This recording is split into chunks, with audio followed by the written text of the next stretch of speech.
오늘 우리에게 주신 하나님 말씀은 이사야 1장 1절로 20절입니다. 이사야 제1장.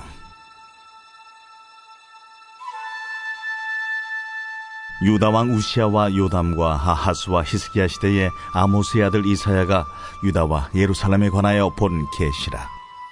하늘이여 들으라, 땅이여 귀를 기울이라. 여호와께서 말씀하시기를, 내가 자식을 양육하였거늘 그들이 나를 거역하였도다.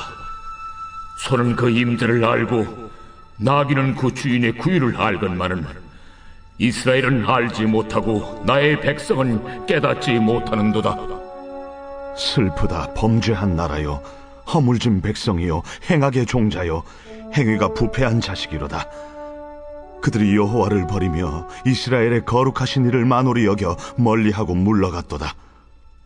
너희가 어찌하여 매를 더 맞으려고 패역을 거듭하느냐?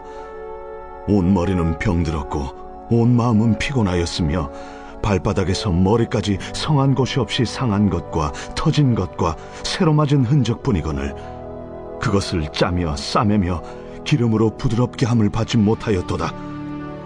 너희의 땅은 황폐하였고 너희의 성읍들은 불에 탔고 너희의 토지는 너희 목전에서 이방인에게 삼켜졌으며 이방인에게 파괴됨 같이 황폐하였고 딸 시온은 포도원의 망대같이 참외밭의 원두막같이 애워싸인 성읍같이 겨우 남았도다.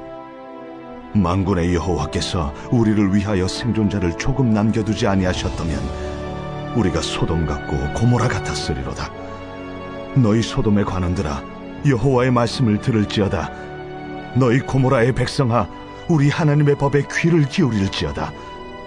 여호와께서 말씀하시되, 너희의 무수한 재물이 내게 무엇이 유익하니요? 나는 순양의 번제와 살찐 짐승의 기름에 배불렀고 나는 수송아지나 어린 양이나 순염소의 피를 기뻐하지 아니하노라. 너희가 내 앞에 보이러 오니 이것을 누가 너희에게 요구하였느냐? 내 마당만 밟을 뿐이니라. 헛된 재물을 다시 가져오지 말라. 분향은 내가 가증 여기는 바요, 월삭과 안식일과 대회로 모이는 것도 그러하니 성회와 아울러 악을 행하는 것을 내가 견디지 못하겠노라. 내 마음이 너희의 월삭과 정한 절기를 싫어하나니 그것이 내게 무거운 짐이라. 내가 지기에 곤비하였느니라. 너희가 손을 펼 때에 내가 내 눈을 너희에게서 가리고 너희가 많이 기도할지라도 내가 듣지 아니하리니 이는 너희의 손에 피가 가득함이라. 너희는 스스로 씻으며 스스로 깨끗하게 하여 내 목전에서 너희 악한 행실을 버리며 행악을 그치고 선행을 배우며 정의를 구하며 학대받는 자를 도와주며 고아를 위하여 신원하며 과부를 위하여 변호하라. 오라, 우리가 서로 변론하자. 너희의 죄가 주홍 같을지라도 눈같이 희어질 것이요 진홍같이 붉을지라도 양털같이 희게 되리라. 너희가 즐겨 순종하면 땅의 아름다운 소산을 먹을 것이요 너희가 거절하여 배반하면 칼에 삼켜지리라. 여호와의 입의 말씀이니라. 앞으로 몇 주간이 될지는 모르겠습니다만 몇 주에 걸쳐서 이사야를 통해 전해진 하나님의 마음에 대하여 나누려고 합니다. 오늘은 하나님의 슬픔을 전한 선지자 이사야라는 제목으로 하나님 말씀 대언합니다. 지난주에 제가 말씀드린 대로 이사야서는 성경 전체의 축소판이라고 할 수 있습니다. 성경 전체가 66권인데 이사야서가 66장으로 되어 있고요. 구약이 39장까지 있고 신약이 40장, 구약이 39권까지 있는데 마찬가지로 이사야서도 39권까지가 전반부의 내용이고 40장부터 66장이 마치 신약처럼 위로와 회복에 대한 말씀이라고 말씀드렸습니다. 그 중에서도 오늘 우리가 읽은 1장 1절에서 20절은 이사야 전체의 내용을 요약한다고 할 수 있습니다. 보시면 이 부분도 역시 앞부분은 하나님의 책망의 말씀이시고 후반부 16절부터 20절은 그럼에도 불구하고 회개하라고 내게 돌아오라는 주님의 말씀이기 때문입니다. 오늘 말씀을 통하여 하나님의 마음을 알기를 원합니다. 먼저 2절을 보겠습니다. 하늘이여 들으라, 땅이여 귀를 기울이라. 여호와께서 말씀하시기를 내가 자식을 양육하였거늘 그들이 나를 거역하였도다. 이스라엘과 하나님의 관계, 우리 믿는 자와 하나님의 관계를 가장 정확하게 표현하면 부모와 자식의 관계입니다. 그래서 여러분이 하나님의 마음을 언제 진짜 잘 알게 되냐면 결혼해서 아기를 낳아보면 부모가 되면 하나님의 마음을 진짜 잘 알게 됩니다. 저도 결혼하고 부모가 되어보니까 그것도 자식을 4명이나 키우다 보니까 이전에 제가 몰랐던 하나님의 마음에 대하여 정말 많이 알게 됐습니다. 왜 하나님이 우리의 기도를 다 들어주실 수가 없으신지 그거 부모가 되어보면 너무 잘 압니다. 그렇죠? 자식들이 달라는 것을 다 줄 수 있나요? 없어요. 또 못 주는 것만 꼭 달라 그래요. 그렇죠? 아무리 때를 쓰고 애를 써도 줄 수 없는 것은 줄 수가 없습니다. 하나님이 그러시구나. 자식을 바라보는 부모의 눈빛은 굉장히 사랑스럽습니다. 그렇죠? 사춘기 자녀 빼고 그 자녀를 바라보는 그 부모의 눈빛으로 하나님이 나를 보시겠구나. 그거를 제가 부모가 되어보고 나서 알았습니다. 하나님이 오래 참으시는구나. 기다리시는구나. 부모가 되어보니까 진짜 많이 참을 일이 많더라고요. 그래서 정말로 부모가 되어보시면 하나님의 마음을 아시게 될 겁니다. 그런데 하나님이요, 오늘 막 탄식하세요. 뭐라고 탄식하시냐면 3절에 세상에 소도 임자를 알고 나귀도 주인의 구유를 알지만 이스라엘은 나를 알지 못한다는 거죠. 내 백성은 깨닫지 못하는도다. 이래가지고 하나님이 너무 탄식하시는 거예요. 얼마나 마음이 아프신지 하늘이여 좀 내 말을 좀 들어봐라. 땅이여 좀 내 말을 들어봐라. 이럴 수가 있느냐라고 말씀하십니다. 그럼 정말 동물들은요, 주인의 고마움을 알아요. 주인을 기억하더라고요. 왜 강아지가 자기한테 한번 밥을 준 주인을 3년을 기억한다고 그러죠? 제가 어떤 영상을 하나 봤는데요. 세상에 맹수인 사자도 어떤 집에 딱 1년을 키웠대요. 근데 너무 커지니까 이 사자를 더 이상 그 집에 둘 수 없어서 아프리카로 보냈거든요. 근데 이 친구가 이 사자가 보고 싶어서 이 청년들이 찾아갔더니 세상에 사자가 이 청년들을 기억하고 껴안는 그 영상 보셨어요? 다 보셨어요? 가져왔는데 어떡하죠? 한 번 더 보시기 바랍니다. 네, 되게 좋더라고요.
Hesitated. A once familiar face. Then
딱 얘기하시는 거예요. 야, 사자도 1년 키워준 주인을 기억하고 저렇게 고마워하는데 너네 도대체 이스라엘 백성들은 어떻게 된 사람들이길래 어떻게 그렇게 하나님의 은혜를 깨닫지도 못하고 알지 못하느냐. 그래서 하나님이 뭐라고 말씀하시냐면요. 4절에 슬프다 이러십니다. 성경 전체에서 하나님이 슬프다라고 말한 첫 번째 구절입니다. 슬프다. 하나님의 분노를 넘어 슬프다. 사람이 너무 이 슬프다는 게 뭘 말하죠? 분노하고는 또 다른 거죠. 사랑하지 않으면 슬퍼하지 않지요. 그렇죠?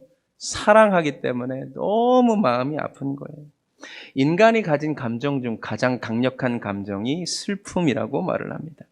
분노가 크지만 슬픔과 비교할 수 없습니다. 기쁨이 슬픔을 사실 이기지 못합니다. 그렇죠? 슬픔에 잠겨있는 사람한테 아무리 좋은 소식 전해보십시오. 사랑하는 남편을 잃고 사랑하는 가족을 잃은 사람한테 가셔서 당신 승진했다고 기쁜 소식 알려준다고 그 슬픔이 가시지를 않습니다. 그러니까 인간이 가진 감정 중에 가장 강력한 감정이 슬픔인데요. 하나님이 오늘 성경 전체에서 처음으로 내가 너무 슬프다 이렇게 말씀하시는 겁니다. 슬프다 범죄한 나라요, 허물진 백성이요, 행악의 종자요, 행위가 부패한 자식이, 자식인데 그렇다는 거죠. 구체적으로 하나님을 어떻게 아프게 했습니까? 거역했죠. 그렇죠? 2절을 보니까 나를 거역하였도다. 3절을 보니까 자기들은 알지 못하고 깨닫지 못했죠. 하나님을 대해서 알지 못하고요. 범죄하고 허물이 많고 행위가 부패해서 여호와를 버려버렸다 그러죠. 5절을 보면 이스라엘의 거룩하신 이를 만홀히 여겨, 업신여겨 멀리하고 하나님을 멀리해요. 그리고 물러갔습니다. 그 결과 그런데 그들의 상태가 어떻게 되었느냐? 하나님을 멀리한 그들의 결과가 어떻게 되었느냐? 5절 온 머리는 병들었고 온 마음은 피곤하였으며 발바닥에서 머리까지 성한 곳이 없이 상한 것과 터진 것과 새로 맞은 흔적뿐이다. 7절은 너희의 땅은 황폐하였고 너희의 성읍들은 불에 탔고 너희의 토지는 너희 목전에서 이방인에게 삼켜졌고 이방인에게 파괴됐다는 거죠. 여러분, 하나님을 떠난 이스라엘 백성들의 상태는 비참한 상태였습니다. 여러분, 부모가 싫어서 자식이 떠나서 자식이 가출하면 어떻게 되는 줄 아세요? 딱 이런 비참한 상태가 됩니다. 가출해 보신 분들은 알죠? 부모가 싫어서 부모를 떠나봤더니 그들을 기다리고 있는 것은 굉장히 비참한 상태입니다. 지금 하나님 보시기에 이스라엘 백성들은 부모 떠난 집 나간 자식들과 같습니다. 그래서 하나님께서 뭐라고 말하냐면 내게로 돌아와라, 돌아와라. 가출한 자식에게 가장 필요한 것은 집으로 돌아가는 것이지 않습니까? 돌아가라 말씀하십니다. 그런데 더 놀라운 소식들이 계속해서 폭로됩니다.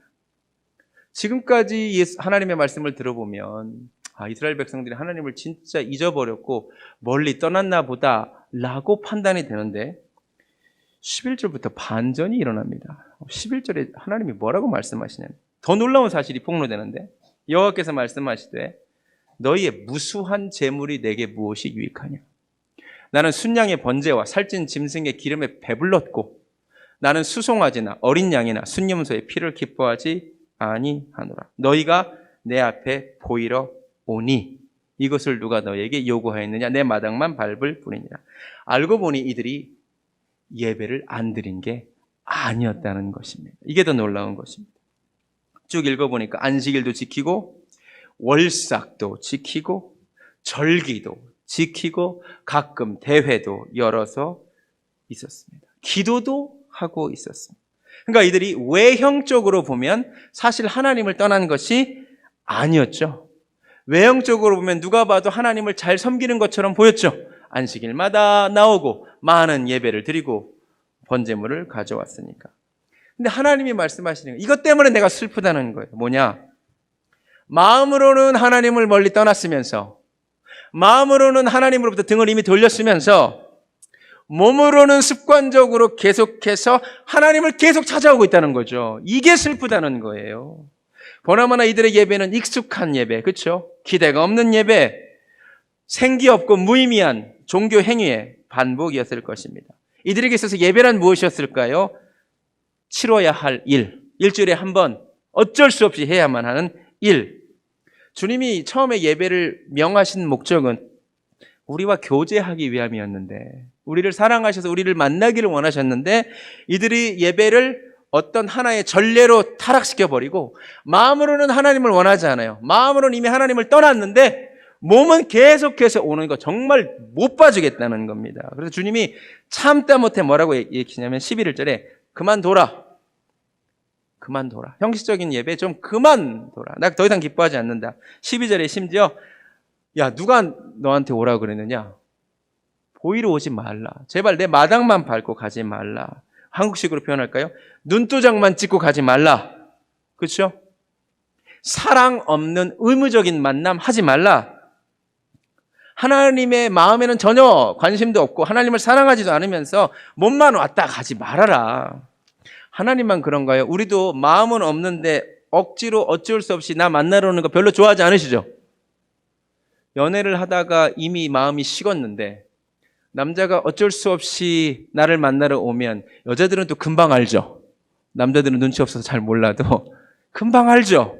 그 굉장히 비참한 겁니다. 마음 없이 껍데기만 내게 오는 것. 한참 자식들이 부모를 안 모시려고 하다가 최근에 바뀌었대요. 최근에 한국 자식들이 부모를 서로 모시려고 야단이랍니다. 왜 그런지 아세요? 부모를 사랑해서가 아니라 최근에 판례가 하나 나왔는데 부모가 돌아가시고 유산을 나눌 때 부모를 오래 모신 자식이 우선권을 가지게 되었다는 판례가 있은 뒤로 서로 모시려고 난리랍니다. 부모를 사랑해서 내 부모와 좀 더 오래 있고 싶어서 서로 부모를 모시려고 하는 것이 아니라 부모와 더 오래 모시고 있어야 유산을 더 받을 수 있다는 마음을 숨기고 서로 우리 부모 내가 모시겠다고 자식들이 싸우는 꼴을 부모가 모를까요?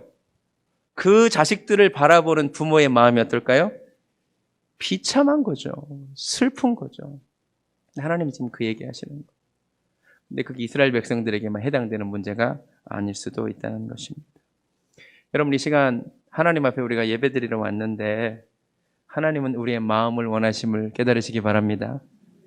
여러분, 예배 오시기 전에 예배에 대한 기대가 있으셨습니까? 예배를 사모하는 마음으로 오셨습니까?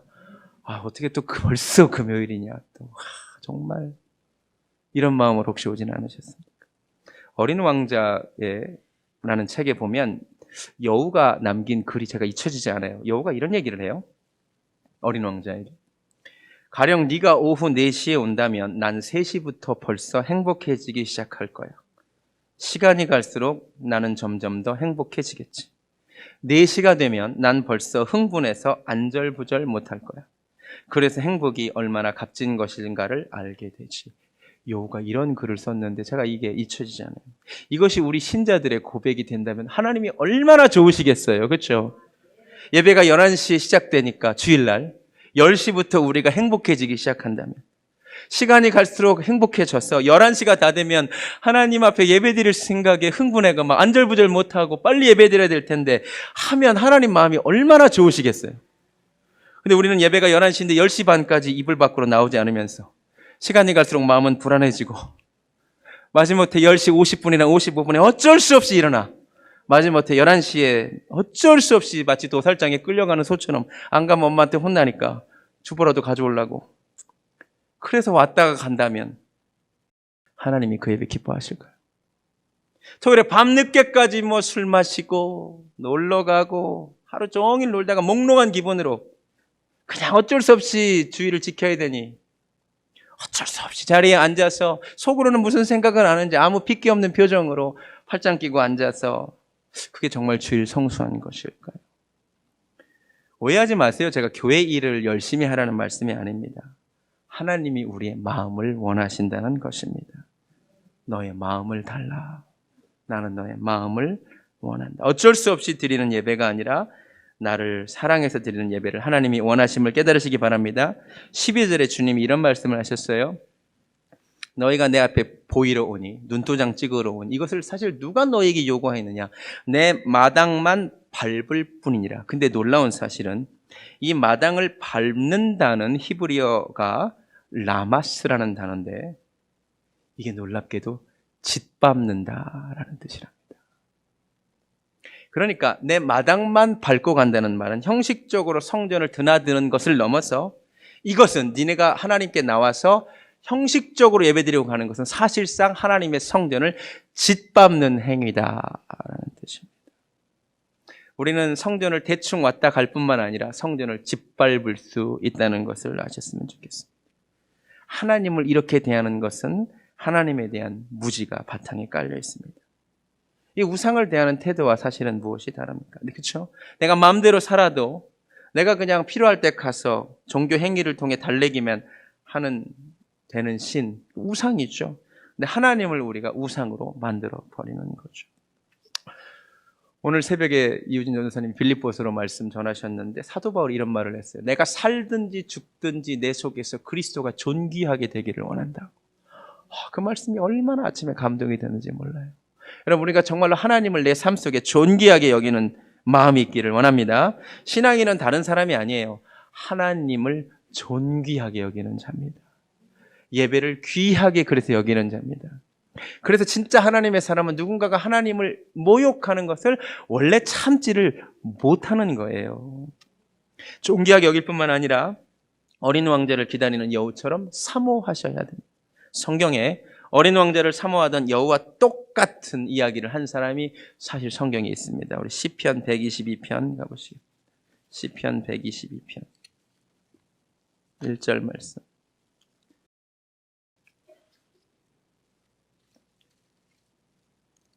시편 122편 1절.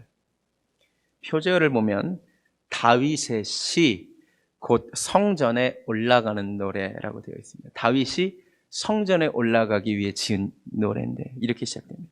122편 1절에 사람이 내게 말하기를 여호와의 집에 올라가자 할 때에 내가 기뻐하였도다. 아멘. 다윗은요, 누가 자기한테 야, 우리 여호와의 집에 예배드리러 가자라는 말을 들으면 다윗이 어땠대요? 너무 기뻤다는 거예요. 누군가 내게 우리 같이 교회 갈래? 교회 가서 우리 예배드릴래? 교회 가서 우리 하나님께 찬양하고 올래? 기도하고 올래? 그 말만 들으면 그러자. 야, 그거 진짜 좋겠다. 마음이 기뻤다는 거죠. 어린 왕자를 기다리는 여우의 마음이 다윗에게 있었다는 겁니다. 다윗은 예배의 기쁨을 알았던 사람입니다. 집이 중요한 것이 아니라 집 속에 계시는, 성소에 계시는 하나님을 사모했던 사람입니다. 여러분, 성경을 보면요, 하나님이 다윗을 싸고 도십니다. 진짜예요. 하나님이 다윗을 싸고 도세요. 다윗은 살인죄 지었죠.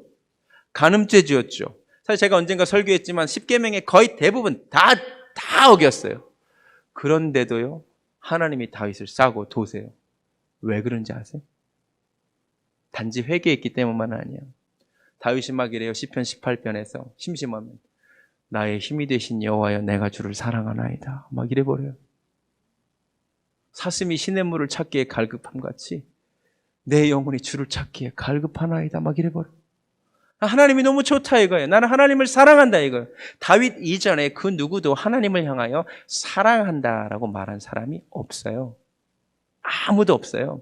다 모세도 그렇고 아브라함도 그렇고 위대한 하나님의 종들 엘리야도 그렇고 오늘 이사야도 그렇고 하나님을 다 두려워하는 존재로만 여겼지, 하나님을 향해 감히 내가 당신을 사랑하나이다 라고 말한 사람은 다윗이 최초였어요.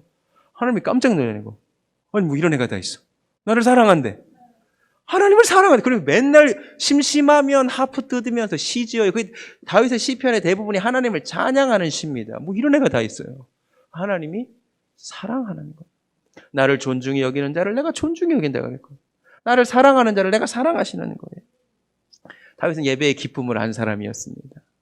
여러분, 하나님을 사랑하십니까? 예배라는 말 자체가 worship, worth, 가치 있는 분을 가치 있게 대해주는 게 worship입니다. 하나님을 세상에서 가장 가치 있는 존재로 여기고 억지로 오는 것이 아니라 하나님을 정말 지옥 가기 싫어서, 정말 벌 받기 싫어서가 아니라 우리가 정말로 하나님을 사랑해서 하나님께 합당한 영광을 돌리기 위해 우리가 모든 예배를 드리기를 원합니다. 그래서 호세아 6장 6절에서도 하나님이 뭐라 그러냐면 나는 인애를 원하고 제사를 원하지 아니하며 번제보다 하나님을 아는 것을 원하노라 그랬습니다. 심지어 하나님 말라기서를 일컬어서는요, 내 마음을 모르고 성전 들어온 애들을 위해서 심지어 하나님 뭐라고 얘기하냐, 야 성전 문 좀 닫았으면 좋겠다 그래. 가보실래요? 말라기 1장 구약 성경 마지막. 오죽하면 하나님이 제발 좀 문 좀 닫았으면 쓰겄네 이러세요. 말라기 1장 10절. 만군의 여호와가 이르노라, 너희가 내 제단 위에 헛되이 불사르지 못하게 하기 위하여 너희 중에 성전 문을 닫을 자가 있었으면 좋겠도다. 저 말이 맞죠? 내가 너희를 기뻐하지 아니하며 너희가 손으로 드리는 것을 받지도 아니하리라. 오늘 하나님이 이렇게 얘기하시는지 몰라요. 좀 그냥 문 좀 닫았으면 좋겠네 좀. 그냥 아무 의미 없이 와서 그냥 주보 가지러 가는 사람 좀 안 왔으면 좋겠네. 주님의 마음인 거예요. 네 마음을 달라고 말씀하십니다. 기억하시기 바랍니다. 예배를 해치운 것이 아니에요. 내가 감당해야 될 의무를, 금요 예배 오늘 해치웠고, 아싸 주일도 이제 예배 해치웠으니까 그래서 제가 일부 예배 7시 반에 안 만드는 거예요. 해치우시고 골프 치러 가실까 봐. 진짜예요. 진짜입니다. 사람들이 내가 할 일을 해야 되는데 주일을 안 지키면 마음이 찜찜해서 일부 예배 아주 일찍 만들어달라 그래 놓고는 예배 해치운단 말이에요. 물론 특별한 사정이 있어서 그러시는 분들 예외입니다. 근데 우리가 예배를 해치워야 될 것으로 생각하는 하나님 너무 싫어하신다는 겁니다. 그러지 않기를 주님의 이름으로 축원드립니다. 본문으로 돌아와서 13절에 주님이 또 뭐라고 말씀하시냐면, 분향은 내가 가증히 여기는 바요 월삭과 안식일과 대회로 모이는 것도 그러하니. 왜 그러냐? 성회와 아울러 악을 행하는 것을 내가 견디지 못하겠노라. 하나는 하나님 예배를 싫어하시는 이유는, 이스라엘 백성들의 예배를 싫어하시는 이유는 그들이 마음을 들이지 않고 껍데기만 가지고 오는 것이 싫으셨고, 또 하나 하나님이 싫어하시는 이유가 있는데 그게 뭐냐면 성회와 거룩한 모임과 아울러 그것은 하고 악을 행하는 것을 내가 도저히 견디지 못하겠다는 거죠. 차라리 예배를 안 드렸으면 안 드렸지. 예배는 드리고, 예배 드리고 난 후에 뭘 한다는 거예요? 악을 행한다는 거죠. 자, 주님은 그러니까 예배 드리러 나온 우리의 마음을 주목하시고, 또 하나는 예배 후에 우리의 삶을 주목하심을 깨달으시기 바랍니다. 그래서 아까 그 마지막 찬양 그대로 주님은 삶의 예배를 원하시는 거죠.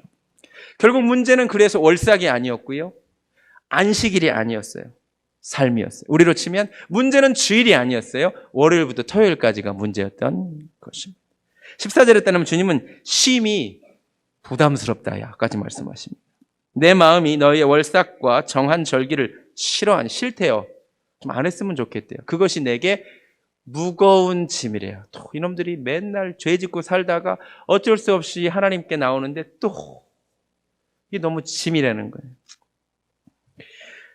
예배당 안에서는 누구든지 하나님의 사람, 말씀의 사람인 것처럼 보일 수 있습니다. 문제는 그 이후지요. 제가 예배에 대해 설교할 때마다 빼놓지 않고 말씀드리는 것은 창세기 4장에 나오는 인류의 첫 예배입니다. 제가 여러 번 말씀드렸습니다. 가인의 문제가 무엇이었다고요? 하나님이 가인과 가인의 제사를 안 받으셨어요. 제물을. 아벨과 아벨의 제물을 받으셨습니다. 하나님이 먼저 안 받으신 것은 가인이었어요. 하나님은 가인을 안 받으셨기에 가인이 가져온 제물은 안 받으신 겁니다. 하나님이 아벨을 받으셨고 아벨이 받으셨고 아벨이 가져온 제물을 받으신 거예요. 그러니까 하나님의 초점은 사람에게 있었습니다. 근데 가인에게 어떤 문제가 있는지 그 정황 가운데 드러나요. 성경을 보면 자기가 드린 예배는 하나님께 연락되지 않아요. 아벨이 드린 제사는 하나님께 연락돼요. 그 순간 가인의 안색이 변했습니다. 그 순간 죽이고 싶은 마음이 들었습니다. 그래서 하나님이 물어요. 네 안식이 변함은 어찌민고라고 묻습니다. 근데 가인이, 성경을 잘 보세요, 너무 화가 났지만 그 자리에서 아벨을 죽이고 싶었지만 죽이지 않아요. 성경을 잘 읽어보세요. 들에 있을 때에, 정확하게 말하면 가인이 아벨을 들로 불러내어 거기서 쳐 죽여요. 이게 가인의 문제였어요. 가인은 지금 하나님 앞에 나와 있는 이 순간 하나님 앞에서는 차마 사람을 죽일 수는 없어요. 이 장소에서는. 그런데 예배 후에 다른 곳에서는 죽일 수 있어요. 가인이 가지고 있는 하나님에 대한 인식이 뭐죠? 하나님은 여기 계시는 분. 지금 예배 시간에 내가 하나님을 두려워해야 되지만 근데 나중에는 할 수 있어요. 하나님이 예배당 바깥으로 나가면 거기는 안 계시는 것 같으니까 들에서는 쳐 죽일 수 있는 거예요. 아시겠어요? 그래서 우리가 이런 말 하는 거 조심해야 된다 그랬죠? 너 예배 시간 끝나고 보자. 이게 가인의 예배예요. 하나님이 예배 시간 중에도 계시고 예배 후에도 보고 계심을 깨달으시기 바랍니다. 근데 우리도 모르게 부부싸움하다 들어와가지고 예배 시간 끝나고 봐. 이건 뭐예요? 예배 드릴 때만 내가 하나님 앞에 서 있겠다. 하나님은 이 예배 장소에 계시는 분, 그리고 주차장에서부터 내 마음대로 살겠다. 근데 하나님이 딱 뭐라 그랬냐면 성회와 아울러 악을 행하는 걸 내가 견디지를 못하겠다. 예배당은 물론 구별된 장소입니다. 하나님이 특별히 또 은혜를 주시는 곳입니다만 하나님은 예배 이후에 일상의 삶에 하나님의 닮은 모습이 있는가를 정말 보기를 원하신다는 거죠. 근데 가인은 그게 없었던 거예요. 하나님에 대한 인식이 잘못되어 있다는 거죠. 그러니까 예배를 잘못 드렸죠. 요셉은 왜 성경이 귀하다고 얘기하죠? 아무도 보는 사람 없지만, 그래서 보디발의 아내가 유혹하지만 내가 어찌 이 큰 악을 행하여 보디발에게 득죄하리까라고 말하잖아요. 내가 어찌 이 큰 악을 행하여 하나님께 득죄하오리까. 그 유명한 코람데요. 하나님이 이곳에 계신다는 거죠. 할렐루야. 하나님이 이것을 원하심을 깨달으시기 바랍니다. 15절 똑같은 얘기예요. 너희가 손을 펼 때에 내가 내 눈을 너희에게서 가리고 너희가 많이 기도할지라도 내가 듣지 아니하리니 이는 너희 손에 피가 가득함이라. 기도 시간이 얼마나 중요하죠. 그런데 하나님은 뭐가 싫대요? 많이 기도하는데 기도 끝나고 손에 피 묻히는 게 너무 싫다는 거예요. 하나님이 원하시는 것은 기도, 말씀, 예배 이런 종교 행위가 아니라 일상의 삶에서 내가 너를 원한다는 거죠. 결국 이 세상 사람들이 우리 기독교인들을 향하여 비판하는 것은 새로운 게 아닙니다. 하나님이 이미 그렇게 비판하신 거예요. 너네 교회에서는 그런 모습 보이고 일상에서는 다른 모습 보이지 말라고 이 세상 사람들이 지금 비판하잖아요. 그거 하나님이 사실 먼저 비판하신 겁니다. 기억하시기 바랍니다. 하나님이 원하시는 것은 종교적 행위가 아니라 먼저 하나님이 누구인지를 아는 것이고 우리의 마음을 드리는 것이고 삶에서 구별된 삶을 사는 것을 원하심을 깨달으시기 바랍니다. 그래서 주님이 하나님이 기뻐하시는 예배는 오직 신령과 진정으로 드리는 예배다라고 말씀하시는 거죠. 그렇게 예배를 드려야 평일에도 잘 드릴 수 있겠죠. 근데 하나님이 이렇게 막 책망을 하신 다음에 책망의 목적이 있어요. 주님이 책망으로만 안 끝난다는 게 놀라운 거예요. 막 책망한 다음에 16절에 주님이 이제 또 본심을 드러내세요. 막 혼낸 다음에 그런데 있잖아. 제발 너희는 스스로 씻으며 스스로 깨끗하게 하여 내 목전에서 너희 악한 행실을 좀 버리며 행악을 좀 그쳐라. 선행을 배우고 정의를 구하고 학대받는 자 좀 도와주고 고아를 한마디로 착한 일 좀 하고 과부를 위하여 피어나라. 야, 니네가 내가 진짜 얘기해 줄까? 변론해 줄까? 너희 죄가 아무리 나빠도 지금까지 내가 말한 이 모든 죄악이 너무 나빠도 있잖아. 잘 들어. 깨끗해질 수 있어. 아무리 진홍같이 붉을지라도 양털같이 희게 될 거야. 니네가 즐겨 순종만 하면 땅의 아름다운 소식을 먹을 거야. 근데 배반하면 혼날 거야. 자, 주님의 이 모습이 뭐랑 똑같죠? 자식을 혼내는 엄마 아빠의 모습과 똑같죠? 아, 여러분 이렇게 안 혼내시나요? 저는요, 제가 매를 잘 안 들어요. 또 제가 매 들었다고 또 충격받지 마세요. 성경에 체벌하도록 되어 있습니다. 제가 이제 매를 들면 우리 이제 자녀들이 성향에 따라 다 다르잖아요. 한 자녀는 매를 드는 동시에 꼬리를 내리는 자녀가 있어요. 제가 이제 누구라고 얘기하지 않습니다. 애들도 이제 크기 때문에 이 설교를 듣고 상처받을 수 있으니까.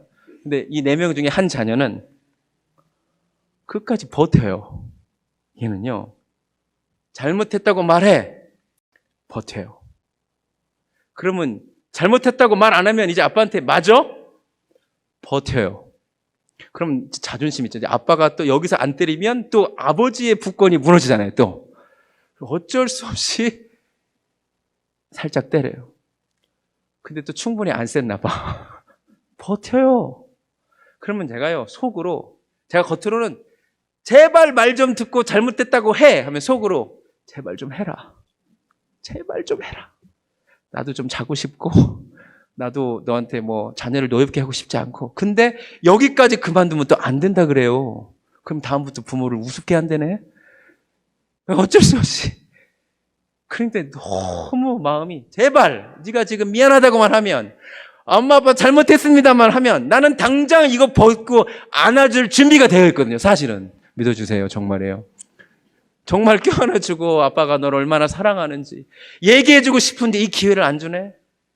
우리 다혜가. 그래가지고 얘는 정말 버텨요. 이거랑 똑같아요. 하나님의 마음이요. 너 왜 그래? 제발 혼날래? 제발 회개해. 네가 어떤 잘못을 지었을지라도, 네가 마음이 떠났다 할지라도 회개만 하면 죄가 진홍 같아? 주홍 같아? 아니야. 용서해 줄 수 있어. 내가 너 앞에 변론할게. 용서해 줄 수 있어. 순종해. 내가 여전히 받아줄 수 있어. 근데 말 안 들어? 혼나. 지금 하나님 그 말씀하고 계시는 거예요. 아버지로서. 그만 혼내고 싶다는 얘기입니다. 하나님의 마음을 좀 알았으면 좋겠습니다. 아멘. 하나님 우리를 사랑하셔요. 난 너의 마음을 원한다. 껍데기를 원하지 않는다.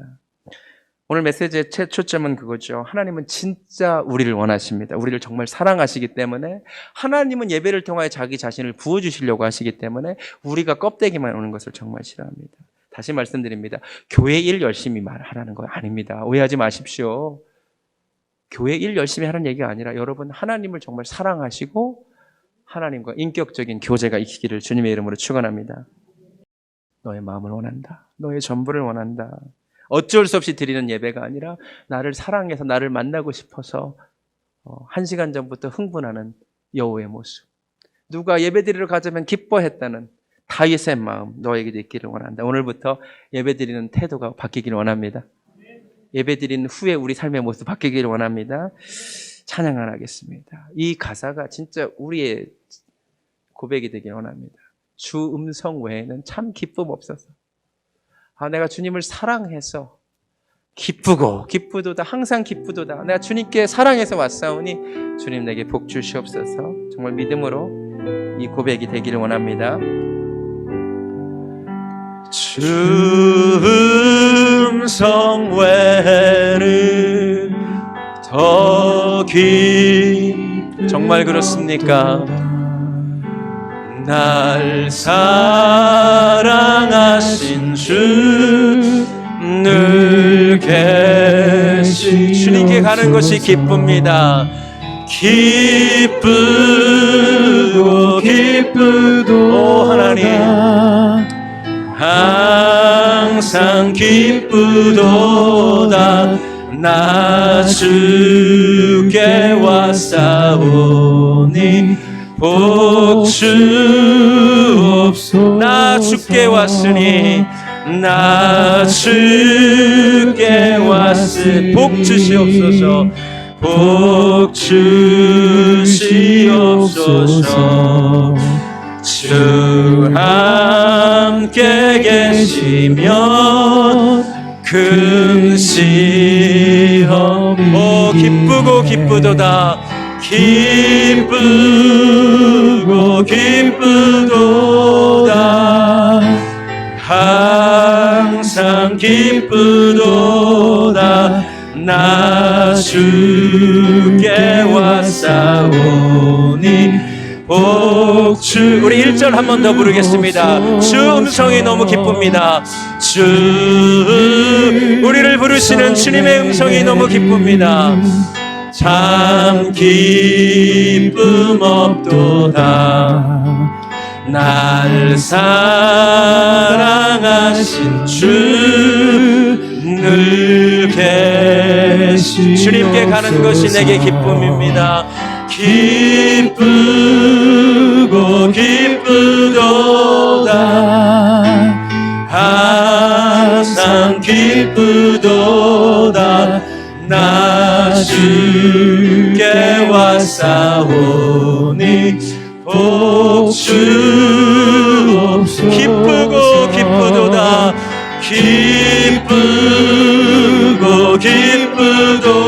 기쁘도다. 항상 기쁘도다. 나 주께 왔사오니 복 주옵소서.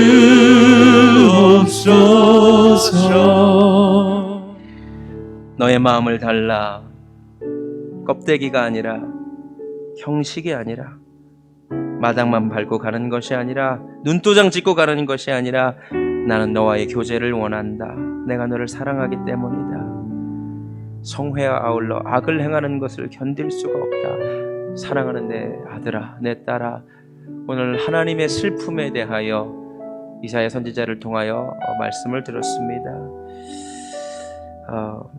오늘부터 우리가 예배 드릴 때마다 예배를 내가 혹시 해치워 버리는 것은 아닌지 돌아보기 원합니다. 예배 드리기 전에 내 마음이 먼저 주님을 향하기를 원합니다. 예배 드릴 때 신령과 진정으로 하나님께 예배 드리기 원합니다.